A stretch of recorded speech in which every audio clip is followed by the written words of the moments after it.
El vaixell, cada matí quan sortim, que aproximadament són ara a l'estiu sobretot, per evitar també l'afluència de tràfic marítim, inclús els temes de meteorològics, se surt molt aviat al dematí, llavors es posicionen els aparells, diguéssim, durant una estona,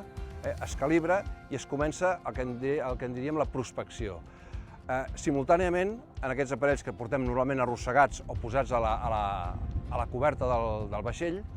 hi ha uns ordinadors que ens van passant en temps real tota aquesta informació, que és la que anem nosaltres processant, anem filtrant, anem validant que siguin les dades correctes, i així ja es fa un preprocés que després, a l'hora d'acabar cada campanya, tota aquesta informació s'envia a les oficines i allà hi ha gent que està mapejant simultàniament tot el que anem trobant. Les campanyes acostumen a durar 12-15 hores, que és el que